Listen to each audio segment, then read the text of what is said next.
Miller times में आप सभी का इस्तकबाल है। मैं हूं अकरम ज़फ़ीर। इस साल सऊदी के बाहर के लोग नहीं कर सकेंगे हज। जामिया की हामला तालबा सफूरा की जमानत हुई मंजूर। इलेक्शन से पहले राजद को लगा जोर का झटका। 5 MLC जदयू में शामिल। शेल्टर होम मामले में योगी सरकार को कौमी इंसानी हुकूक कमीशन का नोटिस। और भी बहुत सारी खबरें सिर्फ मिलर टाइम्स में।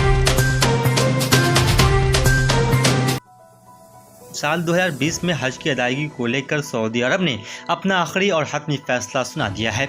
और फैसला यह है कि इस साल सिर्फ सऊदी अरब में रहने वाले ही हज कर सकते हैं। बाहर से किसी को भी हज के लिए आने की इजाज़त नहीं दिया जाएगा।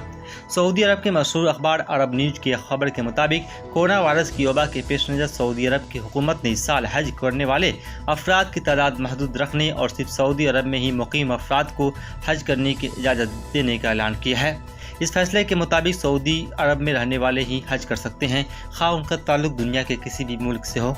बाहर के किसी मुल्क से वहां हज के लिए आने पर पाबंदी रहेगी। ये फैसला इतवार के रोज़ ममलकत में लॉकडाउन ख़त्म करने के ऐलान के बाद सामने आया। हिंदुस्तान चीन फौजियों के पीछे हटने पर रजामंद। हिंदुस्तानी फौज और चीन के पीपुल लिबरेशन आर्मी के माबैन कोर कमांडर सतह की बातचीत के बाद दोनों अफवाज टकराव और वाले इलाके से पीछे हटने पर रजामंद हो गए हैं। दोनों अफवाज के माबैन मशरक़ी लद्दाख में असल कंट्रोल लाइन के मसले पर सोमवार को हुई कोर कमांडर सतह की बातचीत में इस बात पर इत्तफाक हुआ। फौज के जराये ने आज बताया कि खुशगवार, मुस्बत और तख्लीकी माहौल में हुई इस बातचीत में दोनों फरीक मौजूदा सूरत हाल से पीछे हटने पर राजी हो गए हैं।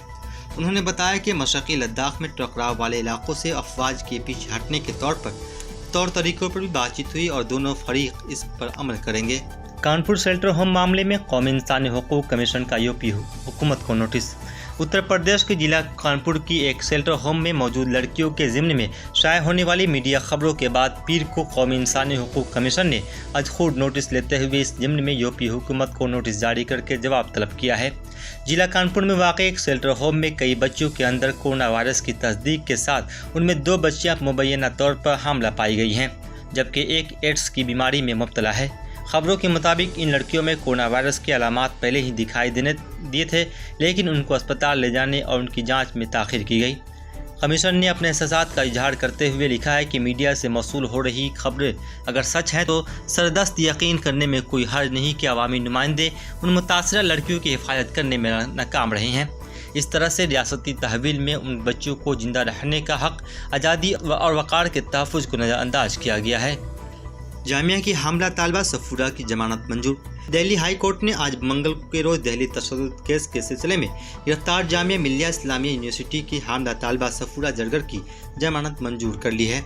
जामिया राब्ता कमेटी के रुकन सफूरा जरगर को 10 अप्रैल को शहरियत तरमीमी एक्ट के खिलाफ एहतजाज के दौरान फरवरी 2020 में होने वाली फसादात की साजिश के इल्ज़ाम में गिरफ्तार किया गया था।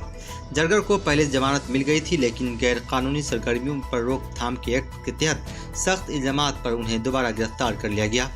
जरगर के वकील ने अदालत के रूबरू अर्ज किया कि उनकी मौकिला नाजुक हालत में है और हमले की बिल्कुल ही इंतहाई दर्जे की हालत में, लिहाजा इंसानी हमदर्दी की बुनियाद पर हुस्न मुआशरत से काम लेते हुए उन्हें जमानत दे देनी चाहिए। जरगर की जानिब से याद किया गया कि वह जामिया यूनिवर्सिटी में MPhil की तालिबा थी और 5 माह की हामला है, लिहाजा उन्हें इंसानी हमदर्दी की बुनियाद पर बाकायदा जमानत पर रिहा किया जाना चाहिए। इस बरस हिंदुस्तानी सफ़र हज पर नहीं जाएंगे, बोले नकवी। अक़लियती उमूर के मरकजी वजीर मुख्तार अब्बास नकवी ने मंगल के रोज़ कहा कि कोरोना वायरस वबा के सबब साल 2020 में हिंदुस्तानी आज़मीन को सफ़र हज पर न भेजने का फ़ैसला किया गया है। मिस्टर नकवी ने यहाँ सहाफ़ियों से कहा, कल रात सऊदी अरब हुकूमत में हज के वज़ीर डॉक्टर मोहम्मद सालेह बिन ताहिर का फ़ोन आया था।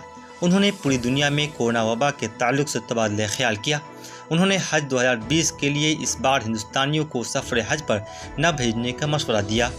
उन्होंने कहा कि हमें सऊदी अरब के फ़ैसले का एहतराम करते हैं। फ़ैसला किया है कि इस बार हिंदुस्तानी आज़मीन को सफ़र हज पर नहीं भेजा जाएगा। इस बरस हज पर जाने के लिए मुंतखब सभी 2,13,000 लोगों के पैसे वापस किए जाएंगे। हिंदुस्तानी हज कमेटी ने गुज़श्ता एक सर्कुलर के जरिए हज 2020 पर जाने के लिए मुंतखब लोगों से कहा था कि जो लोग हज पर नहीं जाना चाहते हैं वो अपने पैसे वापस ले सकते हैं। इलेक्शन से कबल RJD को लगा बड़ा झटका। 5 MLC जदयू में शामिल। सीनियर लीडर रघुवंश प्रसाद ने भी पार्टी का दामन छोड़ा। इलेक्शन से पहले बिहार में RJD को बड़ा झटका लगा है। आरजेडी के 5 एमएलसी ने जेडीयू का दामन थाम लिया है। वहीं पार्टी के नायब सदर रघुवंश प्रसाद ने भी अपने ओहदे से इस्तीफा दे दिया है। बताया जा रहा है कि वह रामा सिंह को आरजेडी में शामिल किए जाने से नाराज हैं। रघुवंश सिंह प्रसाद कोरोना पॉजिटिव हैं और उनका इलाज अभी पटना के एम्स में चल रहा है। वाजिब है कि लोक जनशक्ति पार्टी के साबिक रुकने पार्लियामेंट और माफिया कहे जाने वाले रामकिशोर सिंह उर्फ रामा सिंह इलेक्शन से ऐन कबल लालू प्रसाद यादव की पार्टी आरजेडी का दामन थामने की बात कही जा रही है। चर्चा है कि रामा सिंह 29 जून को आरजेडी में ज्वाइन करेंगे। इस बात से रघुवंश प्रसाद सिंह नाराज बताए जा रहे हैं। राष्ट्रीय जनता दल के नायब सदर रघुवंश प्रसाद सिंह ने अपने ओहदे से इस्तीफा दे दिया है। चीन के साथ एहतियात से निपटने की जरूरत, बोले कांग्रेस ने हुकूमत पर कोविड-19 से निपटने में नाकाम रहने का इल्ज़ाम लगाते हुए कहा कि उसकी बदइंतजामी की वजह से मुल्क इस वबा के शदीद जद में आए हैं और इस दौरान चीन सरहद पर उससे बड़ा बुरहान खड़ा हो गया है, जिससे एहतियात से नहीं निपटा गया तो हालात बहुत नाजुक हो जाएंगे। कांग्रेस सदर सोनिया गांधी ने कोविड-19 चीन सरहद पर दरअंदाजी और दीगर मसलों पर मुनक़िद पार्टी के सुप्रीम कांग्रेस वर्किंग कमेटी से खिताब करते हुए मंगल को कहा कि कोविड-19 से निपटने में नाकाम रही हुकूमत ने लोगों को उनके हाल पर ही छोड़ दिया है। इस वबा से निपटने में सामने आई हुकूमत की बदइंतजामी मुल्क के लिए खतरनाक साबित होगी। One nation one education board से मुतालिक उज़्रदारी सुप्रीम कोर्ट में दायर की गई। पूरे मुल्क में यकसा तालीमी निज़ाम के नफाज के सिलसिले में one nation one education board तश्कील देने की अहकामात से मुतालिक उज़्रदारी सुप्रीम कोर्ट में दायर की गई है। भारतीय जनता पार्टी के लीडर और पेशा से वकील अश्विनी उपाध्याय ने यह उज़्रदारी दायर की है। अर्जी गुजार ने पूरे मुल्क में यकसा तालीमी निज़ाम के नफाज के लिए अशिया एंड सर्विस टैक्स यानी GST कौंसिल के तर्ज पर नेशनल एजुकेशन कौंसिल या नेशनल एजुकेशन कमीशन के इम्कानात तलाश करने के लिए मरकज़ को हुक्म देने की अदालत से दरख्वास्त की है।